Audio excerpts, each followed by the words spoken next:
Can you guys hear me? Yes. Calling case number 24-01173 SM. This is the people of the state of Michigan versus Len Derek Tyler Stringer. Mr. Angot, do you wish to place an appearance on the record? Judge John Angot, I'm here as appointed counsel for Mr. Stringer regarding this arraignment. However, Mr. Stringer does not acknowledge or consent to this hearing. Is that correct, Mr. Stringer? I do not identify. I identify as the beneficiary that is here to protect Len Derek Stringer. Very well, Mr. Stringer. The court is going to read the charge into the record since the formal reading is not waived. Mr. Stringer, it is charged by the people of the state of Michigan that in this city of Royal Oak, county of Oakland, and state of Michigan, on or about June 16th of 2024, you did knowingly make an open or indecent exposure of your person while fondling your genitals in a public area, contrary to the statute so made and provided at Michigan Compile Law 750.335A, subparent 2, subparent B. The court advises you that this is referred to as a Tier 1 offense under the Sex Offender Registry Act. If the victim is a minor, it is a Tier 2 offense. If you have a prior conviction for a Tier 1 offense, it is a Tier 3 offense. If you have a prior conviction for a Tier 2 offense. This is a high misdemeanor, punishable by up to 2 years in the state prison and up to $2,000. Also, a mandatory collection of DNA identifying profiling samples. There is a count 2 misdemeanor in that on the same date, you did knowingly make an open or indecent exposure of your person contrary to the statute so made and provided at Michigan Compile Law 750.335A, subparent 2, subparent A, commonly known as indecent exposure. At this time, the court enters not guilty pleas on both of these matters so that Mr. Stringer's presumption of innocence under the constitutions of Michigan and the United States are preserved. Sir, excuse me, sir. You have not talked to my beneficiary yet. You have not. Welcome to one of the wildest courtroom encounters you'll ever see. Today's case takes us to Michigan, where we meet Len Derek Tyler Stringer, a man facing indecent exposure charges. But here's the twist. He doesn't even acknowledge the court's authority, or sometimes even his own identity. That's right, we're diving into the world of sovereign citizens, a group of individuals who believe that standard laws and jurisdictions somehow don't apply to them. From the moment Stringer walks in, you can sense the tension.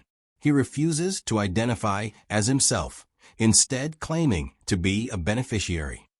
Now, that might sound like a financial trust situation, but trust me, it's not. What we're really seeing is a legal strategy that almost never works, but always creates fireworks in court.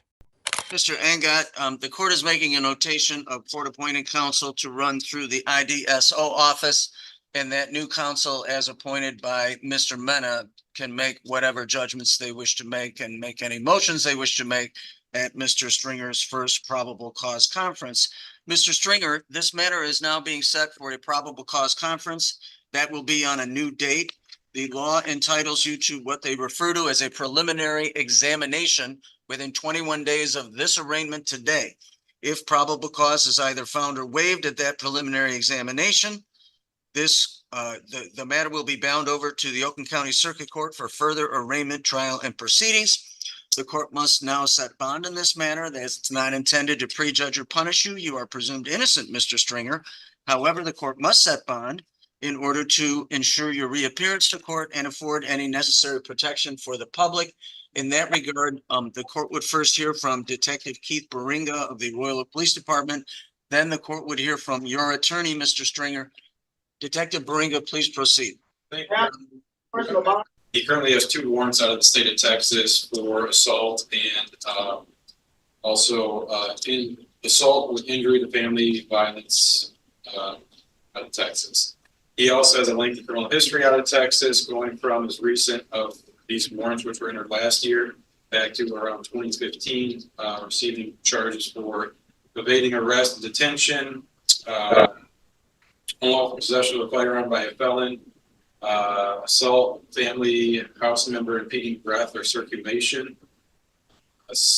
Several other assault charges, a weapons charge, and then also like falsifying information or government documents. I'm not sure if that's just like a generic false ID case or not, but multiple felons out of Texas. I'm not sure how long he's been in Michigan. He has no current cases out of Michigan that I'm aware of. His criminal history, he has assault from 2019 out of Markwood Woods, which looks like it was deferred as assaulting a public officer or obstructing, where he got served 9 days ago. And that is it out of Michigan. Anything further? So I would also ask that he not be allowed to return to any public or private pools in the city of Royal Oak or parks, grass areas adjacent to it. Or have contact. Thank you very much. Mr. Angot. Judge, as noted by the court, the presumption of innocence is absolute at this point. And so we must start from there. Mr. Stringer, or the person purporting to represent Mr. Stringer, is a business owner. Judge, despite the fact of these charges and what was listed by the detective, I believe that with the GPS tether, that certainly would give this court, pretrial services, and any other entity overseeing Mr. Stringer during the pendency of this matter, notice of where he would be within 3 feet, is my understanding, with that tether. I don't think a cash bond is necessary. I would ask the court to give him a personal bond with the GPS tether. Here's where the sovereign citizen playbook really kicks in. Notice how Stringer interrupts to talk about his beneficiary. That's a classic move where defendants try to separate their legal identity from their living person. Courts see it as nonsense, but it's designed to throw off the proceedings and delay the inevitable. The problem is interruptions like this don't just annoy judges, they actually weaken your standing. By refusing to acknowledge the charges or engage properly, Stringer isn't protecting himself. He's practically inviting harsher scrutiny. Viewers, what do you think? Is this clever defiance or just self-sabotage in real time? Thank you very much. The following conditions will apply to Mr. Stringer's release. Mr. Stringer will appear for all his future dates as directed. He will abide any valid order or judgment entered in this case. Mr. Stringer, you will not leave the state of Michigan without permission of the court. Please don't commit any crimes while you're on release status. You will notify the court in writing of any change of address, telephone, or email. Mr. Stringer will be making reports to pretrial services, and they will supervise his release. There will be no use of alcohol, marijuana, or any other controlled substance without a valid prescription from a treating physician, and Mr. Stringer will abide a substance abuse testing and monitoring program.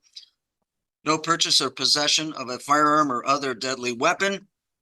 Mr. Stringer shall not harass, intimidate, beat, wound, or threaten Linda Marino and Chad Stransky, nor will he cause, through himself or through any third party, to have direct or indirect contact with said individuals. Mr. Stringer will not enter the cities of Royal Oak or Berkeley except for court, work, or medical treatment.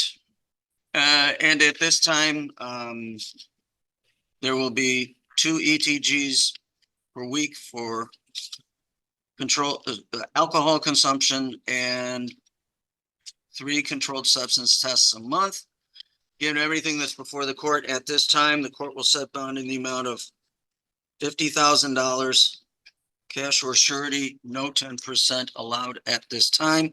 If Mr. Stringer wishes to bring various motions before the examining judge, and that could include a motion to modify his bond, that is his right and his privilege, but at this time, that is the bond as set by this court. Mr. Stringer, that concludes your arraignment, sir. Sir, so I can't get out on a personal bond? That's correct, Mr. Stringer. You cannot get out on a personal bond. 50,000 cash or surety with the appropriate conditions that were already listed by the court. That completes your arraignment, sir. Sir, so what is going on with the, what is going on? Right? I'm sorry, sir. I'm being charged. I'm being charged an entity that is. Can you please move up so the court could hear you? I said, how do you charge a dead entity, sir? I'm sorry, say that again? How do you charge a dead entity, sir? And It just happened right before your eyes. The court has jurisdiction over you, sir. Venue and jurisdiction have been established by sworn testimony. That completes your arraignment. Good luck to you. This is the moment where the case takes a darker turn. Up until now, Stringer might look like just another sovereign citizen pushing pseudo-legal arguments. But listen closely. Multiple warrants out of Texas, assault charges, weapons charges, even violence against family members. This isn't harmless courtroom trolling. This is someone with a history of serious criminal behavior. When the judge hears this kind of rap sheet, bond conditions instantly become a bigger issue. No matter how much Stringer claims he's just a beneficiary, the reality of his past is weighing heavily on his present. And that's exactly why the prosecution is pushing hard for restrictions. Len Stringer, 24-01173. Good morning, Your Honor. Samira Malus on behalf of the people. Good morning, Judge. For the record, David M. Sunutko appearing on behalf of Mr. Stringer. All right, Mr. Stringer, state your name. I don't acknowledge myself as Len Derek Stringer. I'm a living entity. Okay, is there another name that you go by, sir? Living entity, I am the beneficiary, so I go as a job. And I want to fire that counsel. I don't want him. All right, so there's a number of things to unpack here. All right, so let's walk through this. I have an individual before me that is listed as an Oakland County Jail inmate by the name of Len Stringer. I have a case that's been assigned to this court that where the defendant's name is Len Stringer. Mr. Sunutko, are you assigned on this case? I am, Judge. Okay, and you were assigned to the Stringer case, correct? That's correct, Judge. Okay, so that's enough for me to conduct this hearing today. Now let's walk through this. Miss Mount Lewis, have you provided discovery to Mr. Sunutko?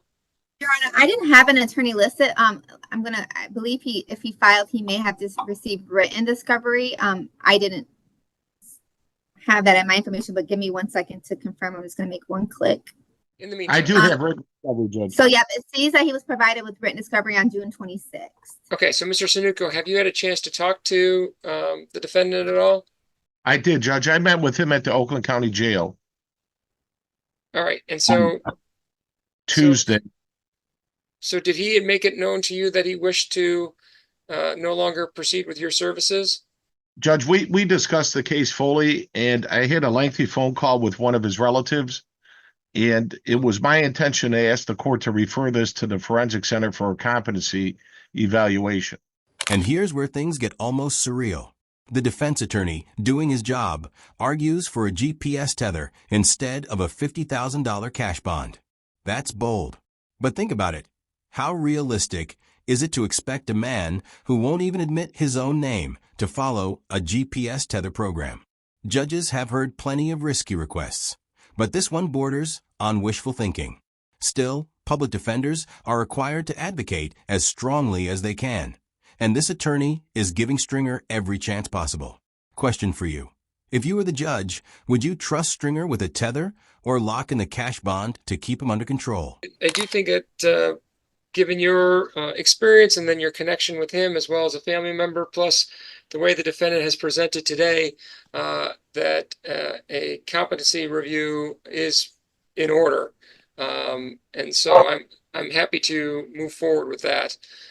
So Mr. Stringer, there is, just so you understand, there has been some preliminary information that suggests that you may not be competent to proceed at this particular time.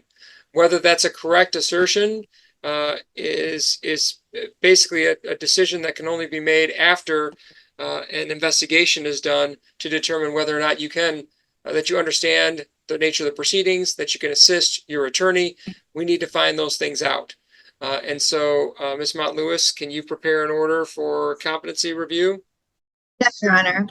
All right. I agree. I think that that's appropriate at this time.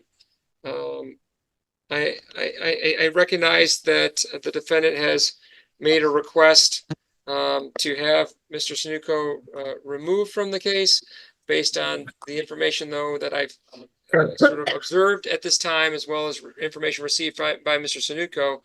I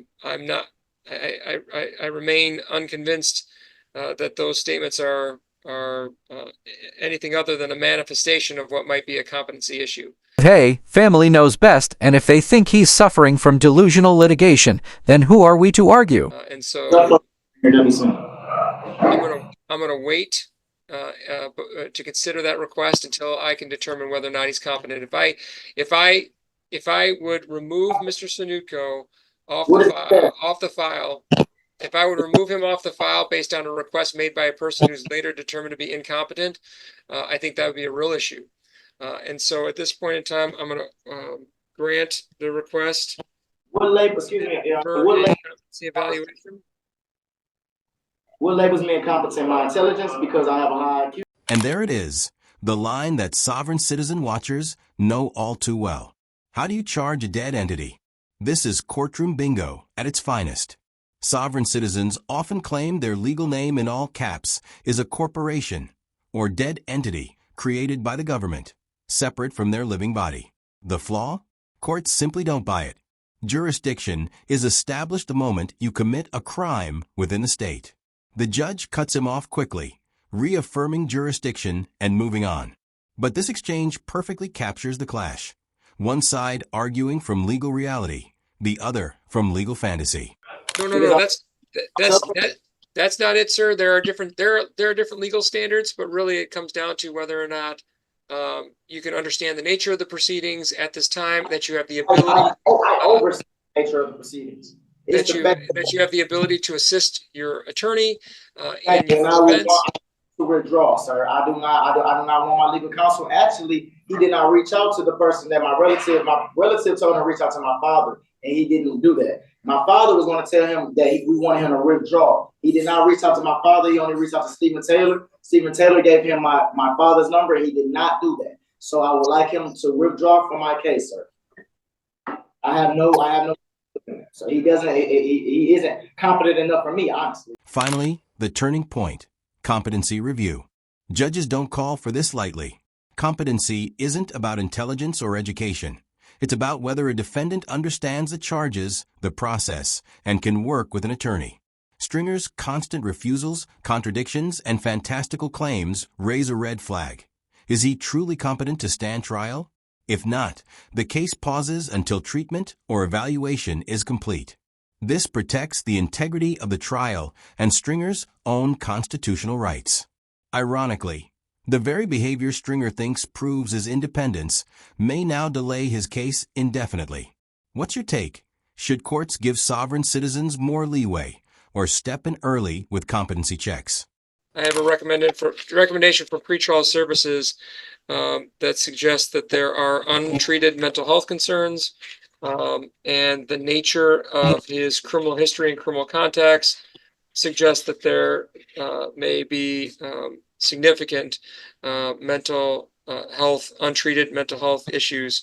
So, Mr. Stringer, I've heard your concern at this time. I'm not going to grant your request until I get a better idea of what your current mental health status is. So the request at this time is denied, but I will consider it again after an evaluation is done. Hey, so who is the judge on my mental health? Because you can't obviously be a judge because, sir, I'm with my law, sir. So first off, I do not acknowledge myself to be Lindaric Stringer, the corporation in capital letters. No, sir.